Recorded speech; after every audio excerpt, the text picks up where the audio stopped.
Tito capítulo 3, leremos todo o capítulo. A palavra do Senhor nos diz assim: lembra-lhes que se sujeitem aos que governam, às autoridades sejam obedientes, estejam prontos para toda boa obra, não difamem a ninguém, nem sejam altercadores, mas cordatos, dando provas de toda cortesia para com todos os homens, pois nós também, outrora, éramos nécios, desobedientes, desgarrados, escravos de toda sorte de paixões e prazeres, vivendo em malícias e inveja, odiosos e odiando-nos uns aos outros.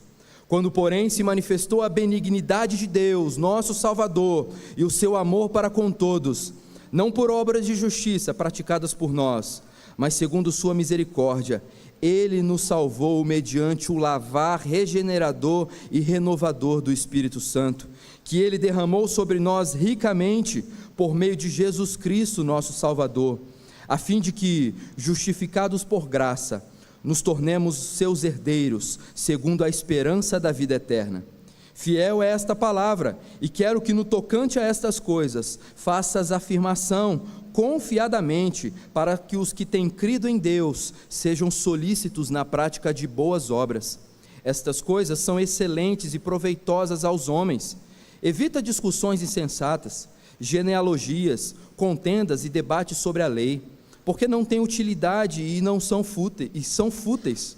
Evita o homem faccioso, depois de admoestá-lo primeira e segunda vez, pois sabes que tal pessoa está pervertida e vive pecando, e por si mesma está condenada. Quando te enviar Ártemas ou Tíquico, apressa-te a vir até Nicópolis ao meu encontro. Estou resolvido a passar o inverno ali. Encaminha com diligência Zenas, o intérprete da lei, e Apolo, a fim de que não lhes falte coisa alguma.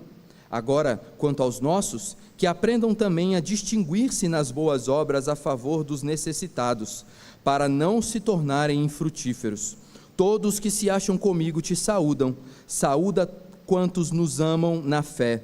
A graça seja com todos vós. Até aí a leitura da palavra de Deus.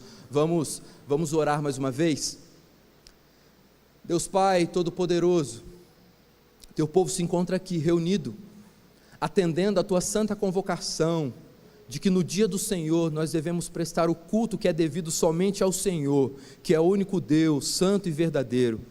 E agora é chegada a hora, ó Deus, em que a Tua palavra já foi lida, e o Teu povo encontra-se desejoso de ouvir a Tua doce e forte voz. Abençoa, Deus, aquele que fala nesta noite, para que nenhuma comunicação venha atrapalhar aquilo que o Senhor quer falar para a Tua igreja nesta noite. Abençoa aqueles que ouvem, para que possam ser alimentados, edificados e exortados, e saiam todos daqui, unanimemente, mais sábios e mais tementes a Deus do que entraram. Esse é o nosso desejo, e fazemos essa oração em nome de Jesus. Amém. Lá em meados do século XVIII, eu já estava esquecendo o desenho das crianças, né? As crianças olham para mim e falam assim: pastor, está esquecendo da gente. Hoje eu quero que vocês tentem lembrar de todos os sermões que a gente fez em Tito. Nós falamos sobre graça, nós falamos sobre a salvação, nós falamos sobre o bom pastor, nós falamos sobre o cuidado do Senhor sobre o seu povo. Então eu quero que em um desenho vocês coloquem a cruz de Cristo no centro, vazia, porque a nossa cruz está vazia, Cristo não está lá mais, Ele já ressuscitou, e em volta vocês desenham tudo aquilo que vocês imaginam que é uma coisa boa que Deus criou. Tá? Tudo aquilo, pode ser animais, pode ser hambúrguer, pode ser pizza, tudo aquilo que Deus criou e que deu sabedoria para o povo criar, tá bom? Meus irmãos, lá em meados do século XVIII, um homem chamado John Newton era um capitão muito conhecido de um navio negreiro, e ele transportava seres humanos acorrentados como mercadoria. Ele era instrumento direto de injustiça, de violência, de miséria. Mas Deus um dia o alcançou. Um dia, em meio a uma tempestade no mar, ele lembrou das aulas de escola dominical que ele havia ouvido, e ele clamou pela misericórdia de Deus, temendo pela sua vida. E aí então a graça se manifestou, e ele foi alcançado pela graça. Newton foi transformado. Ele abandonou o tráfico de escravos, ele tornou-se pastor e anos mais tarde ele influenciou diretamente o movimento abolicionista inglês, discipulando um jovem político chamado William Wilberforce. E ele também, este homem, William, ele foi alcançado pela graça, e ele usou o cargo que ele tinha no parlamento inglês para lutar incansavelmente, até que em 1807, a Inglaterra aboliu de uma vez por todas o tráfico de escravos. A história de Newton e de William Wilberforce nos mostra uma verdade profunda. A graça de Deus não apenas salva indivíduos, ela transforma vidas e ela também molda sociedades. Quem foi alcançado por essa graça vive diferente, fala diferente, trabalha diferente, serve diferente. Tito 3 é o fecho pastoral de uma carta que mostrou para nós a importância da sã doutrina, a importância da piedade pessoal, da liderança fiel. E agora Paulo leva tudo isso que ele apresentou no capítulo 1, 2, para o capítulo 3, conduzindo que tudo aquilo que ele apresentou da graça, sendo aquilo que transforma o ser humano, ela deve ser vivida na vida pública, ela deve ser vivida nos relacionamentos e na vida missionária individual e da igreja também de maneira coletiva. Algo profundamente contraditório quando um cristão, redimido pela graça de Deus, vive como se ele nunca tivesse sido alcançado por ela. Em um mundo marcado por orgulho, por violência, por divisão e loucura, como que a igreja deve viver? Como que a gente deve viver? Paulo nos responde: nós devemos viver nesse mundo maluco como aqueles que já foram salvos, como aqueles que já foram redimidos, como aqueles que já foram transformados e purificados pela graça de Deus. E esse é o nosso tema dessa noite, vivendo como redimidos em um mundo perdido, porque de fato o mundo está perdido, mas nós temos um chamado para vivermos em santidade, para sermos sal e luz, mesmo num mundo sem sabor e que jaz em trevas. Nós temos que viver assim aqui, o nosso chamado é aqui e agora. Veremos hoje que a graça que nos alcançou não termina na salvação individual. Ela segue atuando, ela segue nos ensinando a sermos cidadãos responsáveis, vizinhos gentis, irmãos pacificadores, servos do bem e agentes de boas obras. Vamos ver em Tito 3 que Paulo nos ensina a viver como redimidos em um mundo perdido. E não precisa se atemorizar, mas o sermão de hoje tem 5 pontos, tá? Em primeiro lugar, para a gente viver como redimidos em um mundo perdido, nós precisamos nos lembrar da nossa responsabilidade no mundo, e é isso que Paulo fala no versículo 1 e 2. Tito está lá em Creta, e a gente viu que Creta era uma cidade conhecida como cidade dos mentirosos, né?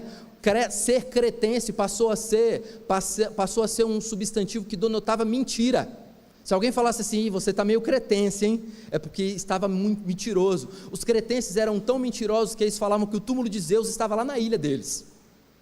Você vê o nível da mentira, né? E uma sociedade como a de Creta, marcada pela corrupção moral, pela insubmissão civil e religiosidade superficial, Paulo instrui Tito, que era o pastor da igreja de Creta, a ensinar os cristãos a viverem com submissão civil, com mansidão relacional e com uma memória redentora. E principalmente, isso tudo deveria desaguar em um zelo por boas obras. Embora os cristãos, tanto daquela época como de hoje, possam ter uma mentalidade celestial, a gente espera com alegria o dia glorioso da segunda vinda de Jesus. Mas nós não devemos negligenciar os nossos deveres aqui na terra. Nós não devemos viver alucinadamente só pensando no dia que Jesus voltar. A gente tem que pensar nisso, mas nós vivemos, nós precisamos pagar contas, nós temos que trabalhar, nós pagamos impostos, nós temos que pagar a água, a luz em dia, por maior que ela seja, nós temos que gerir a nossa vida. E Tito deveria lembrá-los disso, a fim de que em todo o tempo eles deveriam ser bons cidadãos e bons vizinhos. O lembrete de Paulo ele reitera que a ética cristã não é algo que a gente aprende uma só vez. Eu fui salvo pela graça, agora eu já tenho ética cristã, nunca mais preciso pensar nisso. Não, é algo que precisa ser constantemente reforçado na nossa vida. A expressão que Paulo abre o capítulo 3, ele diz: lembra-lhes que se sujeitem aos que governam, provavelmente implica que esse assunto que Paulo está tratando aqui não era uma novidade. Paulo está lembrando aquilo que ele já havia ensinado e que era essencial para a vida cristã.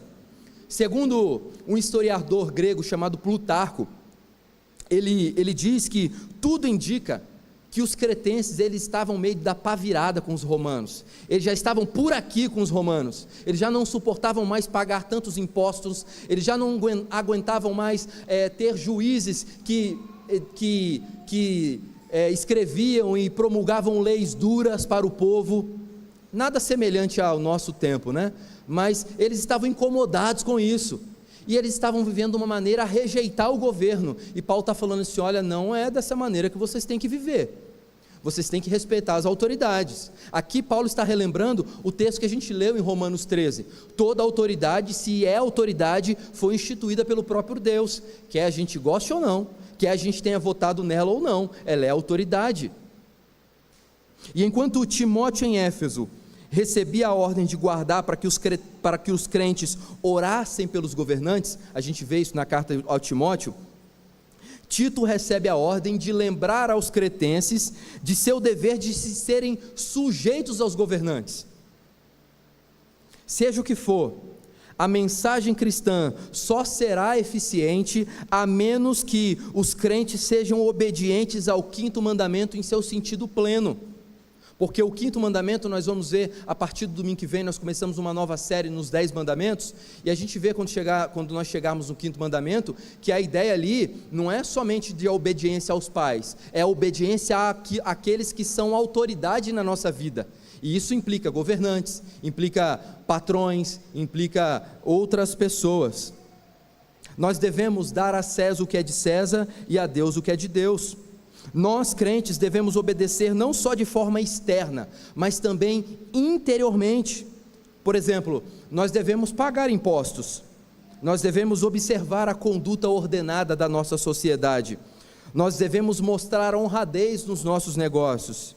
Apenas a exceção para essas coisas é o que o apóstolo Pedro fala lá em Atos 5:29, que importa antes a gente obedecer a Deus do que a homens. Então, quando há alguma lei que vai diretamente contrária ao ensino da palavra de Deus, nós não devemos obedecer. Não é rebelião, é obedecer a Deus antes de obedecer aos homens. Mas sujeitar-se às autoridades é submeter-se voluntariamente à ordem que já foi estabelecida. Trata-se de respeito civil e obediência às leis legítimas, não obediência cega ou até mesmo uma idolatria. Nós nunca devemos ter, irmãos, políticos de estimação. Nós devemos votar segundo os ideais da Escritura. Nós nunca podemos acreditar que simplesmente um político vai até a televisão e fala assim: eu sou cristão, votem em mim. Nós temos que olhar para a prática dele, nós temos que olhar para aquilo que ele faz e não para aquilo que ele fala, porque aquilo que ele faz é o que vai denotar o que de fato está em seu coração. E é por isso, irmãos, que nós temos o nosso chamado, a nossa vocação. Deus vocaciona cada um para uma área diferente, e nós sim precisamos orar para que Deus levante homens e mulheres no meio da igreja para atuar na vida pública. Qual foi a última vez que você orou, talvez, por um jovem da igreja que queria fazer direito e falou: Senhor, abençoa esse jovem para que ele chegue até o Supremo Tribunal Federal. Senhor, abençoa esse jovem que aí gosta de política, para que um dia ele seja presidente da nossa nação. Às vezes a gente acha que religião e política, de fato, elas não se misturam. Em que sentido? A política, ela não deve entrar na igreja, mas nós somos cidadãos que vivemos num mundo politizado. Nós temos que viver a política segundo a palavra de Deus. É por isso que nós não podemos votar em candidatos que são favoráveis ao aborto, são favoráveis a tantas pautas que são contrárias às Escrituras, seja ele de direita, de esquerda, de centro, ou do que imaginar de posição política. E Paulo está falando aqui que nós devemos obediência às autoridades, até mesmo aquelas que são contrárias ao nosso ideal. Difícil, né? Fala, Paulo, você não sabia como é que ia ser o Brasil em 2025, por isso você escreveu isso. Não, a palavra de Paulo é inspirada por Deus. É Deus que está iluminando Paulo a escrever isso. E se Paulo escreveu iluminado por Deus, significa que nós hoje não só devemos, mas como também podemos, através da ação do Espírito, ser obedientes às autoridades. Ser obedientes às autoridades. A ética reformada sempre valorizou a vida pública como uma esfera legítima do serviço cristão. Lá em Jeremias, no capítulo 29, versículo 7, diz que nós devemos buscar a paz na cidade. E aí você pode estar perguntando assim, mas pastor, significa que eu não posso criticar um político? Você deve fazer críticas, mas cuidado com as críticas que você faz. Tem críticas que são somente destrutivas e sem ponderação alguma da verdade, baseadas às vezes até em fake news, que muitas pessoas vão levantando por aí. Mas a reforma, ela ensinou que o culto a Deus não termina no domingo, mas se estende ao modo como nós vivemos na praça, na política, na escola, no trabalho. Sendo assim, submissão às autoridades é parte do nosso testemunho cristão. Mesmo em tempo de crise política, o cristão é chamado a ser exemplo de ordem, de integridade e de respeito. De respeito. O ensino do Senhor Jesus lá no Sermão do Monte mostra que o povo de Deus é chamado para ser sal da terra e luz do mundo, em todo o tempo. Quer esteja o governo A ou o governo B, nós somos chamados para ser sal da terra e luz do mundo. Nós não temos o direito de falar, não, agora ganhou um político que eu não votei, eu odeio esse político, então eu não vou pagar mais meus impostos. Nós não temos esse direito, nós devemos seguir as leis e pagar os nossos impostos. Clamar a Deus para que a situação mude e que se levante um político de uma linha talvez, e isso, meus irmãos, eu falo com muito cuidado, porque nós não devemos nem enaltecer o conservadorismo, porque tem muito político por aí que se diz conservador, mas ele, em outras pautas, ele não tem um pensamento conservador. Então cuidado, quando o político chega na televisão e fala assim, eu sou conservador. Olhe o conservadorismo dele pelas leis que ele vai reger, olhe pelo o conservadorismo dele, pelas propostas que ele vai levantar, pelas pautas que ele vai lutar, seja na cidade, seja no estado, ou seja até mesmo no país. E esse chamado ao testemunho nos ajuda a compreender os 5 requisitos, aliás, os 5 quesitos que se seguem aí.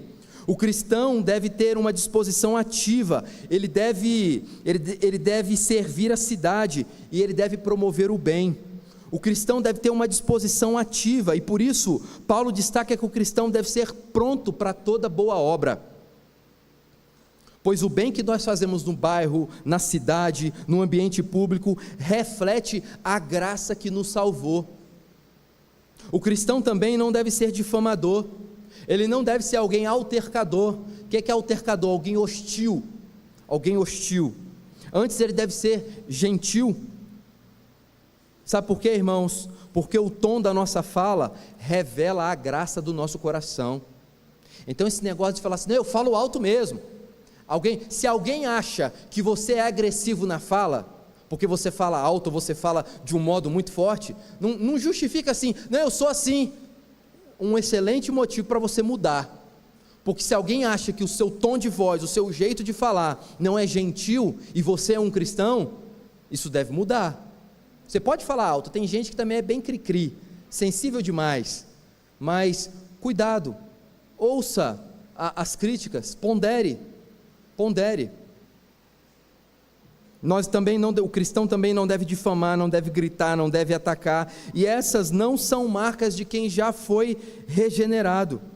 Em um mundo raivoso, o cristão ele é chamado à cordialidade firme e piedosa, mas o clímax dessa parte aqui do versículo 2, alcançado por Paulo, é quando Paulo fala assim, dando provas de toda cortesia para com todos os homens. Veja, o cristão ele é chamado a demonstrar mansidão, cortesia e respeito com todos os homens, não apenas com os irmãos em Cristo, não apenas com os que concordam com você, não apenas com os que te tratam bem.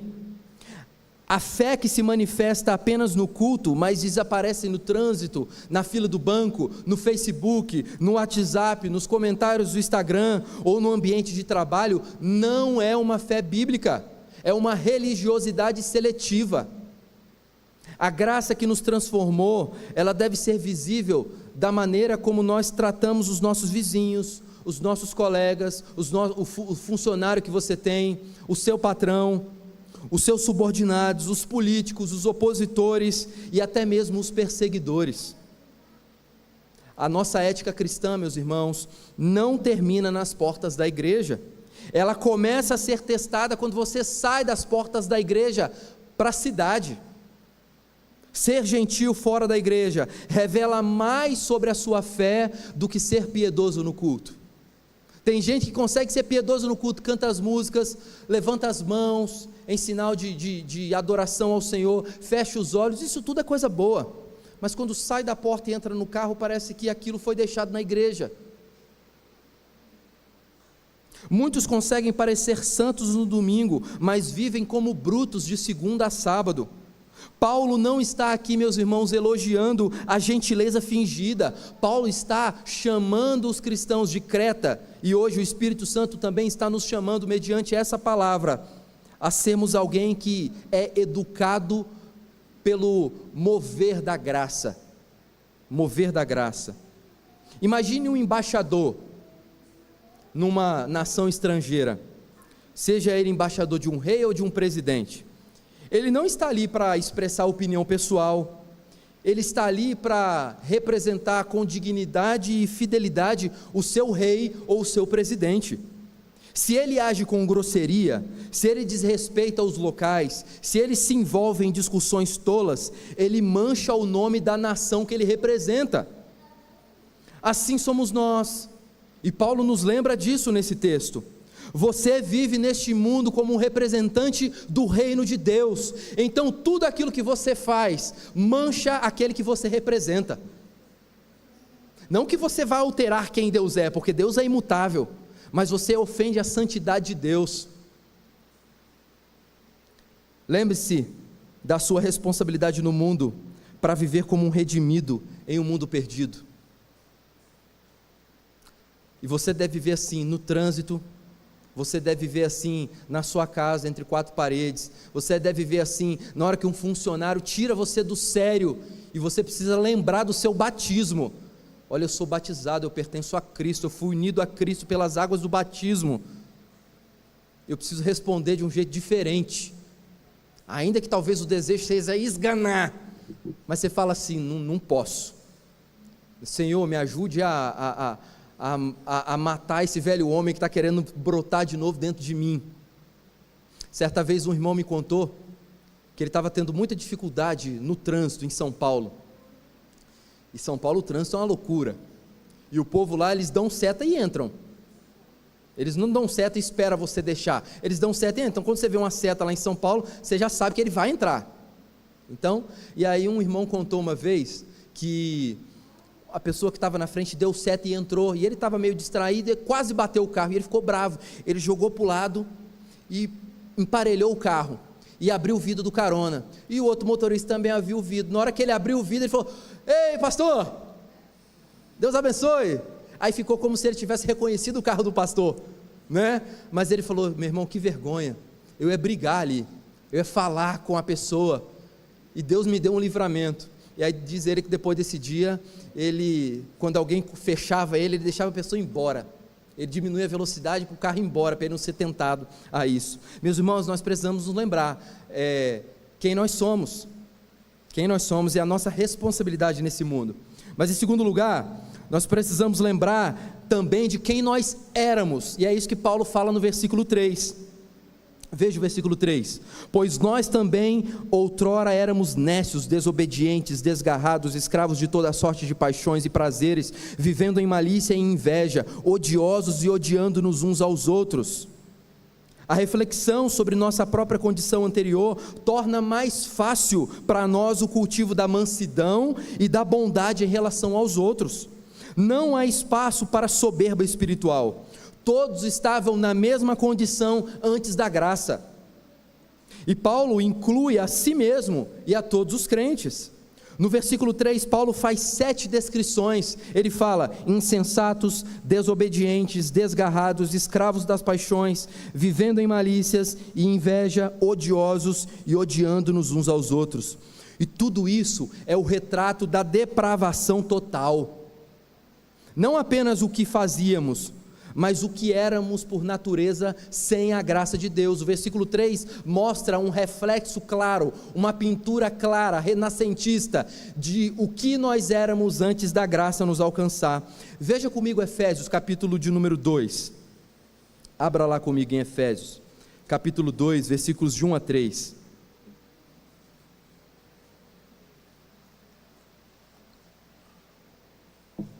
Ele vos deu vida, estando vós mortos nos vossos delitos e pecados, nos quais andastes outrora, segundo o curso deste mundo, segundo o príncipe da potestade do ar, do espírito que agora atua nos filhos da desobediência, entre os quais também todos nós andamos outrora, segundo as inclinações da nossa carne, fazendo a vontade da carne e dos pensamentos, e éramos por natureza filhos da ira, como também os demais. O pecado não tornou o homem apenas imperfeito, ele tornou o homem morto espiritualmente, e por isso nenhum ser humano nasce neutro. Nascemos alienados de Deus e voltados para nós mesmos. Essa lembrança do passado não é para produzir em nós culpa, não é. Para nós regenerados, lembrar do que nós éramos, não é para produzir no nosso coração culpa, mas para gerar em nós humildade e gratidão. Lembrar de quem nós éramos nos mantém humildes e nos ajuda a manter vívido o fato de que a salvação não foi um impulso moral seu, não foi porque você começou a andar mais bem vestido ou a melhorar o seu vocabulário, mas foi um milagre da graça de Deus em Cristo Jesus. Se você olha com desprezo para o perdido, é porque você esqueceu de onde Jesus te tirou. Lembrar quem nós éramos aumenta a nossa compaixão.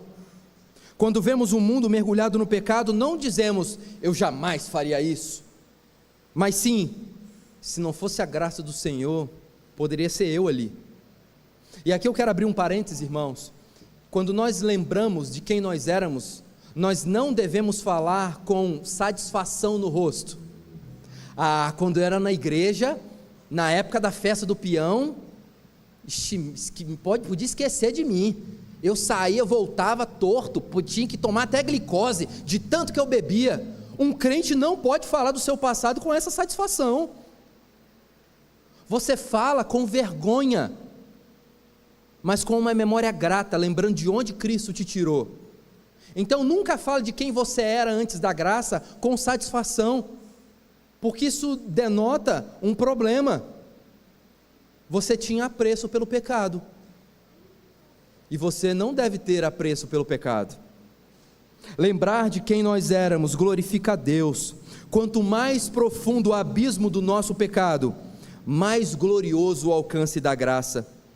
Quem se esquece da miséria de onde foi tirado, logo se torna juiz dos que ainda estão perdidos, e ingrato diante de um Deus que o salvou. Marcos, no capítulo 1, versículo 40 a 45, lá nos conta que um dia, um homem coberto de lepra se aproximou de Jesus, e segundo a lei, aquele homem não deveria nem chegar perto. Ele era alguém impuro, ele era alguém excluído, ele era alguém que deveria viver isolado, condenado a viver longe do povo e também do culto. Mas aquele leproso caiu de joelhos diante do Senhor e suplicou: se quiseres, Senhor, purifica-me. E então algo extraordinário aconteceu. Jesus não apenas respondeu com palavras, ele estendeu a mão e ele tocou o leproso, algo que ninguém fazia. E Jesus então disse: eu quero, fica limpo. E imediatamente a lepra deixou aquele homem.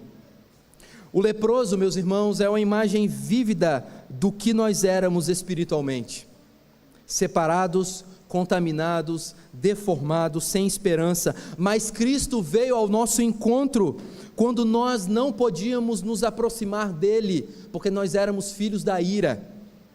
Ele não ficou distante da nossa sujeira, Muito pelo contrário, Ele entrou nela, Ele se deu por nós.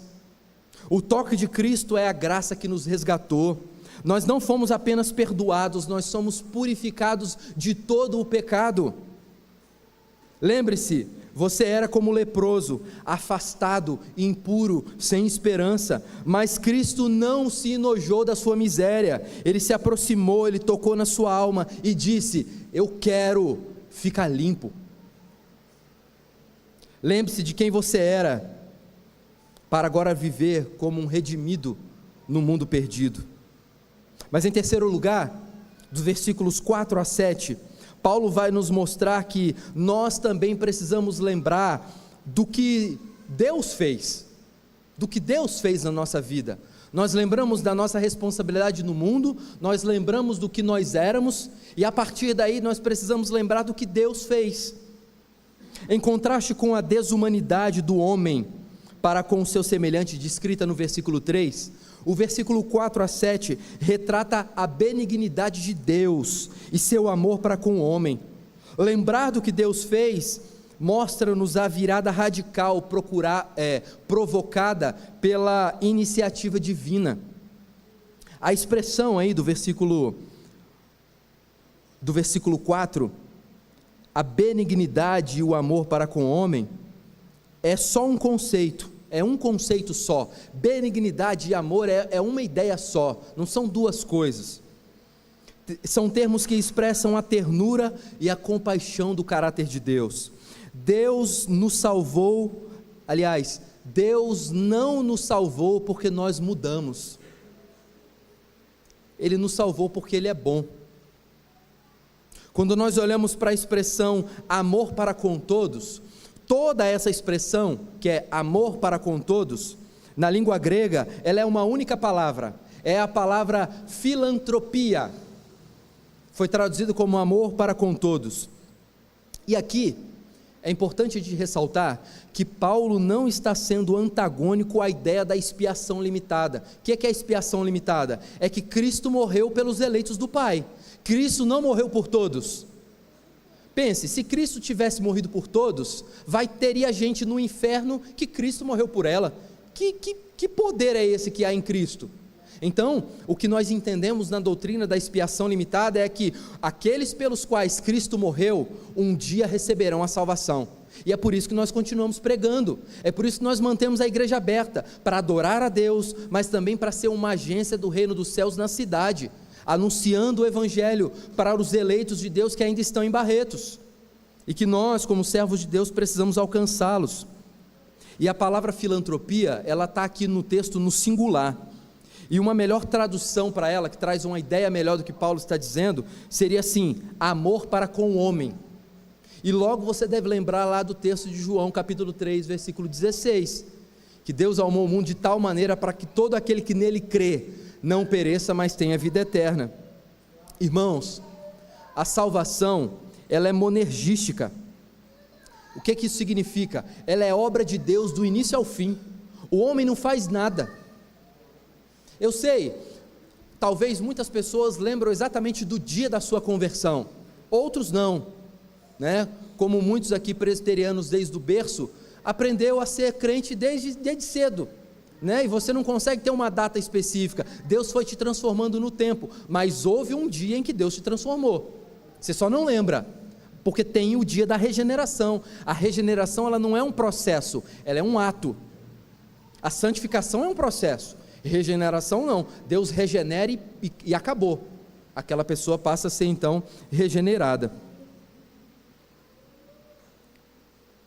No versículo 5, Paulo diz que a benignidade e o amor de Deus não se manifestou por obra de justiça, ou seja, a salvação, ela não é um pagamento pela nossa moralidade, não é, mas ela é um ato livre da misericórdia, mediante o lavar regenerador e renovador do Espírito Santo. Nós vimos isso hoje de manhã, quem estava aqui na escola bíblica. Observe que Paulo não fala regenerador lavar, mas ele fala do lavar regenerador. Ele não confunde o símbolo com a coisa. O que é o batismo? É o símbolo daquilo que é a lavagem dos pecados, mas não é o batismo que faz isso. É a obra de Deus no coração do homem. O batismo é só o selo. O batismo é o sinal externo de uma graça que já foi manifestada internamente. Nós não somos regenerados pelo lavar, mas nós somos lavados espiritualmente, purificados pela regeneração, que é o nosso novo nascimento. Então, daí a ideia, você não vai nascendo, não é a ideia de particípio, de gerúndio, é a ideia de que você nasceu, ainda que muitos aqui demoraram bastante para nascer, né? E quando é parto normal, então demora demais. João Camilo demorou mais do que o que a gente esperava para nascer, coitado da mãe dele, e ficou ali horas e tempão de parto e nada de nascer. Mas a ideia do nascimento é que quando você nasce, então, quando Paulo fala lá em nós somos novas criaturas, é a ideia de nova criação. Você nasceu de novo quando a graça te alcançou. Deus te deu um novo coração, você recebeu uma nova vida. E a expressão regeneração, aplicada a indivíduos, aqui é um daqueles textos, e Tito, se eu não me engano, teve 2 passagens dessa, é uma daquelas palavras que a gente chama de rapax legomena. Aí você fala, pastor, o que é isso? É quando a palavra só aparece uma vez em todo o Novo Testamento, ou o Antigo Testamento. Então aqui, regeneração é uma rapax legomena, ela só aparece é só essa vez. Mas literalmente, regeneração significa o novo nascimento. Ainda que a palavra ocorra só essa vez aqui no texto de Tito, a ideia se encontra em muitas outras passagens. Segundo Luiz Berkoff, regeneração é o ato de Deus por meio do qual o princípio da nova vida é implantado no homem. E veja, a regeneração, ela não é obra sua, ela é obra do Espírito. Ela é um ato e não um processo. Veja o versículo 6, que ele derramou sobre nós ricamente. É a ideia que Paulo está falando, de que essa graça que regenera, ela veio do alto, ela não é horizontal, ela é vertical, ela veio de cima para baixo sobre nós. E a palavra ricamente, aqui ela transmite a ideia de abundantemente. Paulo quer deixar claro que Deus não é mesquinho ao dar o seu Espírito. Deus dá o Espírito na totalidade. Isso significa, irmãos, que nós aqui, todos, se somos de fato servos do Senhor, nós temos o Espírito na mesma medida. Aí você fala assim, pastor, tem gente que parece que não tem não. Às vezes nós fazemos comparações.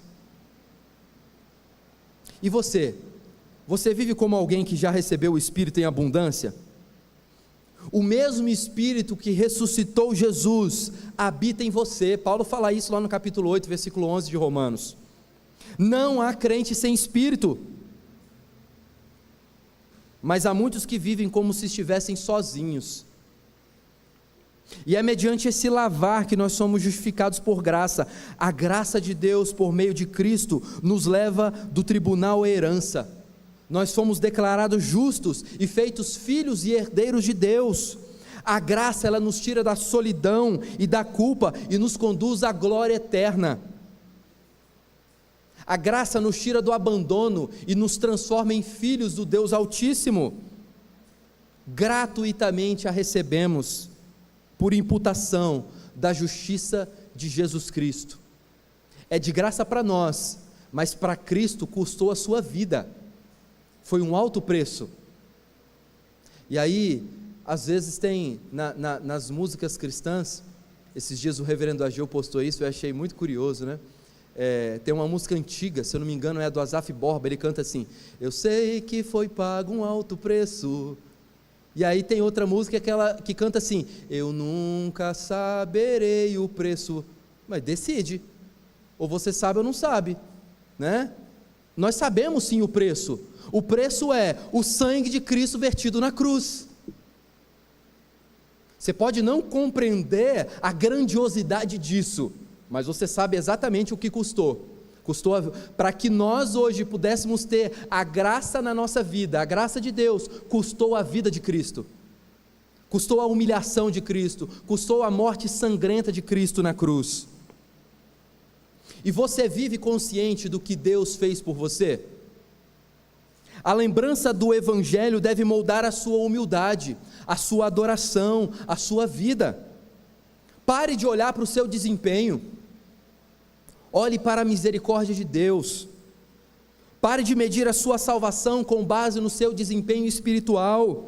Deus não te salvou porque você orou mais, porque você pecou menos, ou porque você se comportou melhor. Ele te salvou por graça e misericórdia. Descanse nisso. Paulo diz em Tito, capítulo 3, versículo 5, não por obras de justiça praticadas por nós, mas segundo a sua misericórdia, Ele nos salvou. A salvação não começou em você, ela começou em Deus, em Deus. A salvação não é resposta ao seu esforço, mas fruto da graça de Cristo que se manifestou a você. Quando você foca no que você faz por Deus, você vive escravo da culpa, da comparação, do medo. Mas quando você foca no que Deus fez por você em Cristo, você vive livre, com fé e com gratidão a Deus. Olhe menos para si e olhe mais para a cruz. A segurança da promessa da vida eterna está na obra consumada de Cristo, não no seu desempenho instável. Lembre-se do que Deus fez por você.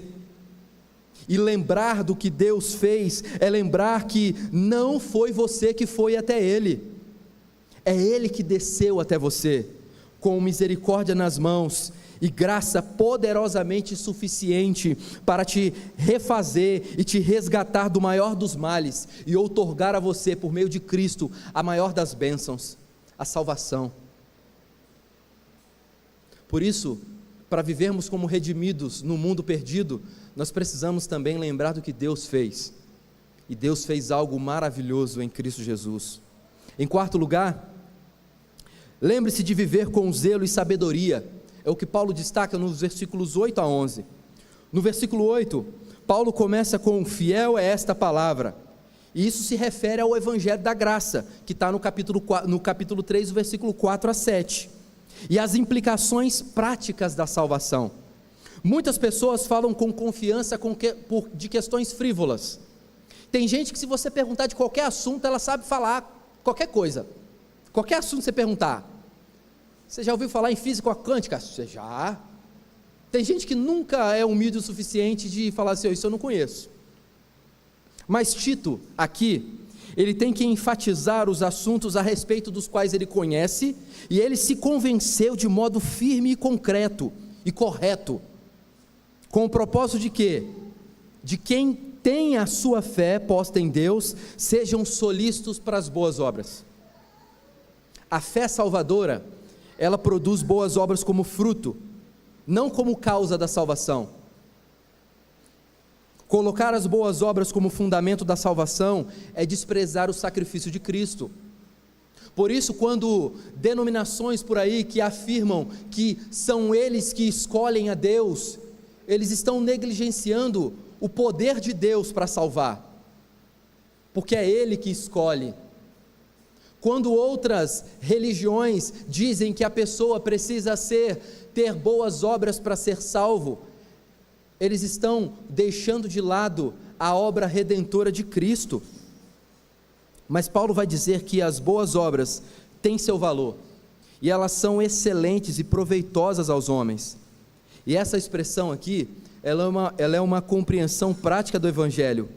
A fé verdadeira, ela não só glorifica a Deus, mas ela também abençoa o próximo.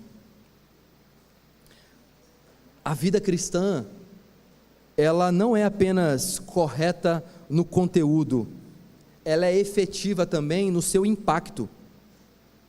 Ela não é só santa aos olhos de Deus, ela é boa para a cidade, para a sociedade, para o vizinho.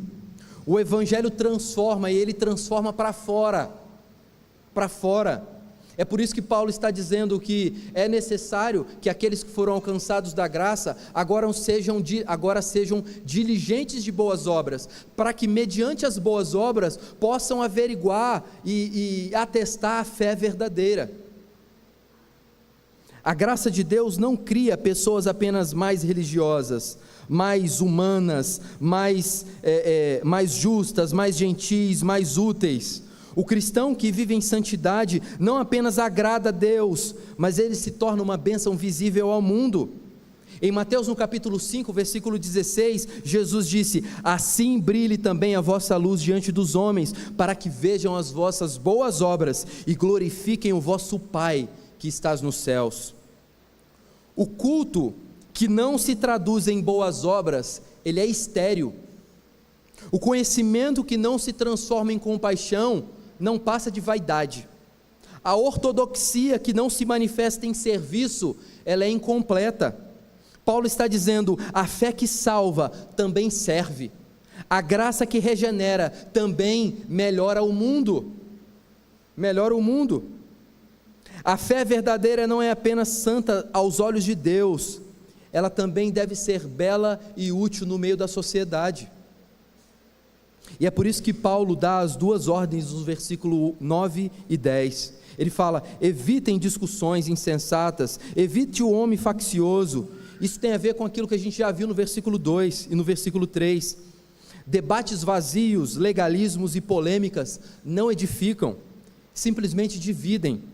Paulo contrasta o zelo pelas boas obras com o zelo por brigas religiosas. Por isso você deve falar com sabedoria. Nem todo debate, irmãos, é útil. Nem todo debate é útil. Só porque algo às vezes é teologicamente interessante, não significa que seja espiritualmente saudável. Existem debates que você deve deixar para lá. Se a pessoa não quer debater para aprender, ou para estar aberta a mudar de ideia, não debata, deixa para lá.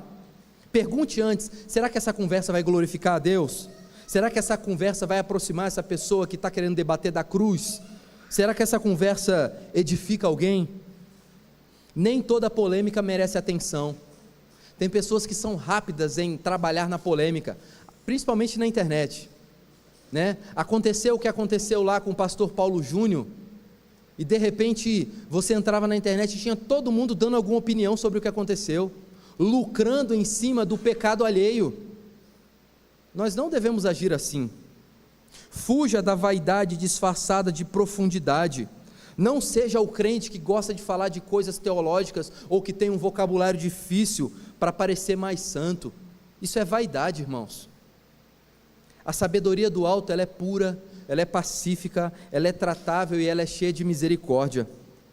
Fale do Evangelho, leve as suas conversas para a cruz.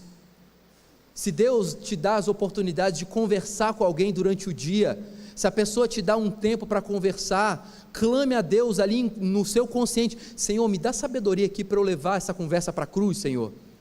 Não deixa essa pessoa ir embora aqui sem eu falar do Evangelho para ela, não. Fale com clareza, fale com simplicidade e amor. A igreja deve ser zelosa.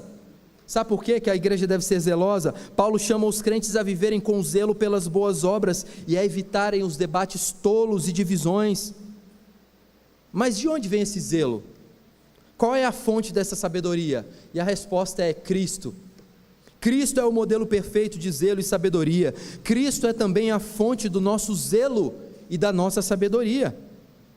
Por isso, para que nós vivamos como redimidos em um mundo perdido, nós precisamos lembrar de viver com zelo e sabedoria. Em quinto e último lugar,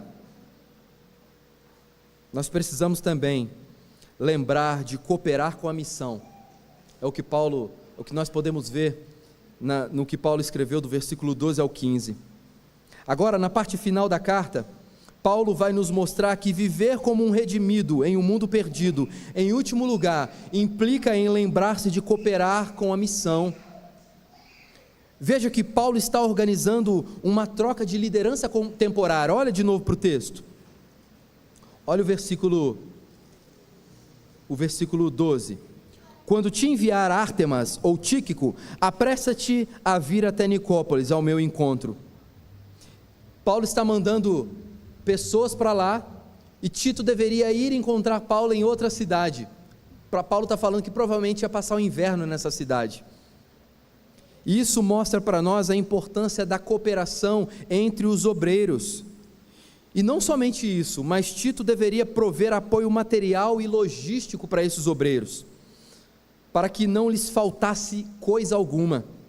O cuidado com os enviados mostra que a missão ela não é individual, a missão ela é compartilhada. A missão da igreja ela é comunitária e cooperativa.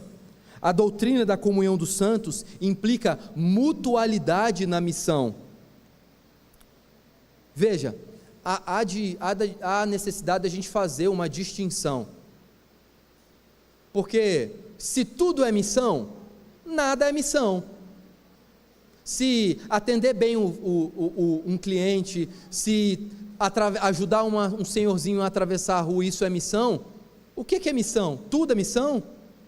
Veja, missão não é tudo isso que eu falei.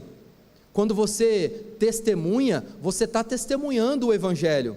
Missão é ir pregar o Evangelho em outro lugar, seja na cidade, seja na igreja, seja no país ou seja em outro país. Isso é missão. Missões é pregar o Evangelho até os confins da terra. E por vezes, ninguém da igreja local vai ser vocacionado a ir lá para o Timor-Leste, onde o reverendo Jessé Fogaça está, traduzindo o Novo Testamento freneticamente, para que as várias línguas que tem ali possam ter contato com a palavra de Deus. Sendo assim, o papel da igreja na missão é sustentar os que vão. Lógico que se alguém tiver a vocação de ir, nós devemos apoiar, em todos os sentidos, seja moral ou financeiramente.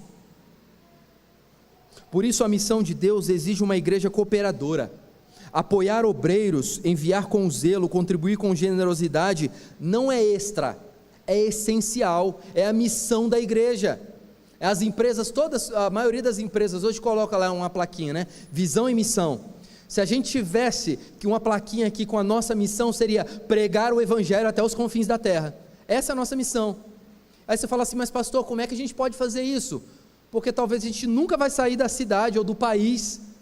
A gente se envolve nessa missão de pregar o Evangelho até os confins da terra, quando nós apoiamos aqueles que estão indo. Você pode não pregar até os confins da terra, mas você pode cooperar com recurso, com hospitalidade, com oração e com encorajamento. E aqui, irmãos, vai uma exortação pastoral. Nós somos uma congregação que, para a glória do Senhor, nosso número tem crescido, e desde março do ano passado nós temos apoiado um missionário, com um valor ainda pequeno, mas dentro das nossas possibilidades é o que nós podemos fazer. Mas nós somos aí, entre adultos, quase 40 pessoas, e no terceiro domingo, é o domingo de recolhimento de ofertas missionárias, e para nossa tristeza, mês a mês, nós não conseguimos arrecadar R$300 para mandar para o missionário. A tesouraria da nossa igreja precisa completar e mandar, porque nós fizemos um compromisso, e todo mês ele vai lá. Igreja que não se envolve em missões, não desenvolve. Para que Deus iria lotar essa igreja aqui, só para a gente aumentar o templo lá para trás? Só para a gente trocar o piso, botar ar-condicionado? Você acha que Deus está preocupado com isso? Deus está preocupado com a nossa missão, que é pregar o Evangelho. Isso tudo é coisa boa, melhorar a estrutura, crescer, é maravilhoso, mas Deus permite que a gente desfrute disso quando nós nos envolvemos com a missão dEle, e é pregar o Evangelho. Então se envolva em missão, meu irmão. R$10, você não come um pastel em caldo de cana. E aí para nós é vergonhoso, né? Quando eu chego para o Everton e falo assim, Everton, como é que foi esse terceiro domingo? Pastor, bateu na trave, ou pastor, passou longe. O nosso desejo é ter cada vez mais missionários apoiando. Nós temos aí 2 colegas meus de turma, que são homens crentes, tementes a Deus, que estão aguardando o apoio financeiro para ir, um para a Rússia e outro para a Itália. Não é para passear, é para pregar o Evangelho onde não tem nem igreja. Pasmem, mas lá em Nápoles, lá na Itália, não tem igreja evangélica.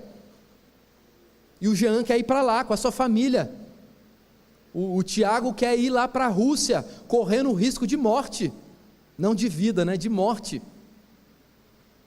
E nós devemos arrecadar cada vez mais recursos para apoiar esses que vão. Isso é quando a igreja se envolve na missão.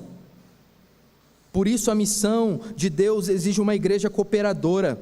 Sustentar obreiros é parte essencial da missão. E a missão faz parte, né, de uma igreja comprometida com a verdade, com o reino e com o próximo. Quem sustenta o enviado participa também da colheita. Vocês já perceberam que todo domingo a gente coloca no grupo da igreja um vídeo do reverendo Gessé, falando lá dos pedidos que ele está clamando para ter, e o evangelho está avançando lá no Timor-Leste, e é um país difícil, porque é um país, a religião principal deles lá é bruxaria, a luta é grande, não é uma religião, não é igreja católica, e aí é só mudar, já tem um pensamento cristão, não, é bruxaria, o trabalho é árduo, e quando nós vemos os frutos acontecendo lá, esses frutos também são nossos, porque nós estamos envolvidos com a missão, e nós precisamos envolver-nos cada vez mais com isso. Negligenciar os obreiros é negar o valor da missão. Quando nós não cuidamos dos que servem, nós enfraquecemos a proclamação do Evangelho. Por isso nós devemos estreitar os laços. Devemos talvez, né, ter um momento, talvez de você pegar o telefone do reverendo Gessé e mandar mensagem para ele: reverendo, olha, eu sou aqui da igreja, da congregação aqui, do Cristiano de Carvalho aqui em Barretos, e nós apoiamos o trabalho do senhor, eu estou aqui agora, estou orando por você. Isso para quem está no campo, afastado da igreja, né? Ele está afastado disso que nós temos domingo após domingo, ele está lá junto com outras pessoas, de uma cultura diferente, trabalhando arduamente em prol da missão do reino de Deus. Mas talvez você esteja perguntando assim: mas pastor, por que eu preciso cooperar com a missão, pastor? Porque Cristo se entregou pela missão. A missão não começou com Paulo, nem com Tito, nem com Apolo, nem com Zenas, ela começou com Cristo, o verdadeiro enviado, o missionário supremo, que disse: como o Pai me enviou, também eu vos envio, lá em João 20, 21, ele veio do céu ao mundo, atravessando a eternidade para buscar e salvar o perdido, ele supriu as nossas necessidades mais urgentes, não com prata ou ouro, mas com seu próprio sangue. Ele não poupou a si mesmo, mas ele se entregou totalmente pela salvação dos outros. Se ele fez isso por nós, como nós podemos viver indiferentes à missão que ainda está em andamento? Porque a missão só vai acabar quando Cristo voltar. Você não sustenta missionário pelo dever, mas por amor à missão que salvou você. Porque para que hoje tivesse uma igreja presbiteriana aqui em Barretos, Deus teve que fazer com que um grupo de presbiterianos saíssem da Escócia, atravessassem o Atlântico, chegassem nos Estados Unidos e começassem a estabelecer numa nova civilização. E tempos se passaram, e Deus teve que inclinar o coração de Simonton para sair sozinho lá de Princeton, entrar num navio perigoso e chegar no Rio de Janeiro, no dia 12 de agosto de 1889, às 9 da manhã, quando ele avistou a Baía de Guanabara. E ali então começou a pregação do Evangelho, começou então a fundação da Igreja Presbiteriana do Brasil. Nós somos consequência de uma missão. É temeroso ser alvo da graça e não externar essa graça a outros. Você não coopera para ser aceito, você coopera porque você já foi comprado, você já foi chamado e enviado por Cristo. Cada ajuda concreta é uma resposta à cruz, uma participação na ceifa do reino. O Cristo que nos salvou é o Cristo que nos envia. Cooperar com a missão não é opção para quem já foi alcançado por ela, é um reflexo da cruz que nos transformou. Concluindo, irmãos, Tito no capítulo 3 nos chama a lembrar não apenas de informações, mas de realidades que moldam aquilo que nós somos e como também nós vivemos. Paulo nos convida a olhar para o passado, a olhar para dentro, a olhar para o futuro, mas também olhar para Cristo, a fonte e o centro da nossa transformação. Lá no início, eu espero que você ainda se lembre, nós falamos um pouco da história de John Newton, que é o autor daquele maravilhoso hino, Maravilhosa Graça. Ele era um ex-escravagista que foi alcançado pela graça de Deus, e depois de salvo, ele passou a viver como um instrumento da redenção. Ele não apenas abandonou o pecado, ele passou a servir ativamente ao propósito de Deus, discipulando outros, sustentando a missão, influenciando o fim do tráfico de escravos na Inglaterra. E você, como um redimido do Senhor, o que você tem trazido de bom para Barretos? O que a graça de Deus tem influenciado outras pessoas através da sua vida? Mas por que nós precisamos lembrar disso tudo? Porque se John Newton lembrou da graça que o alcançou e jamais quis esquecê-la, é exatamente isso que Paulo escreve a Tito e quer que Tito ensine aos cretenses. Em Tito 3, de 1 a 15, a graça que salvou John Newton é a mesma que nos salvou. E ela não veio para deixar a gente como nós estávamos, mas para nos transformar em embaixadores de Cristo, em um mundo que precisa ver, ouvir e viver a graça de Jesus.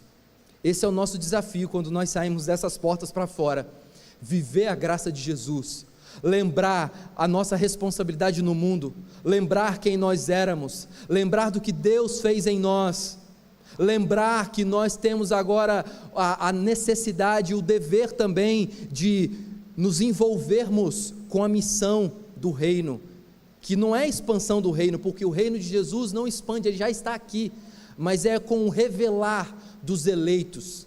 Coisa maravilhosa é quando uma igreja vai crescendo com novos convertidos. É bom também quando a igreja vai crescendo com outros que vêm de outras igrejas e começam a fazer parte da nossa igreja. Essa também é uma maneira lícita que o Senhor faz a igreja crescer.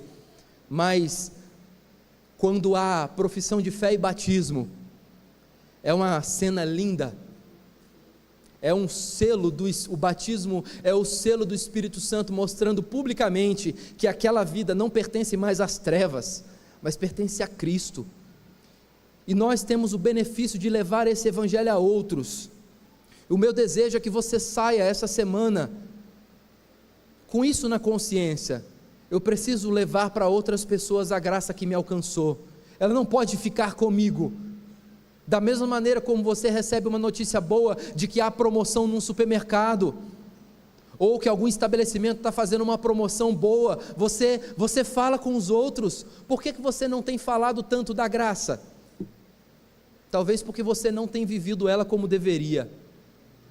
Mas se você foi alcançado por Deus, você recebeu o Espírito na totalidade do que Deus queria te conceder, e agora por meio do poder desse Espírito, você pode viver pela graça e falando dessa graça.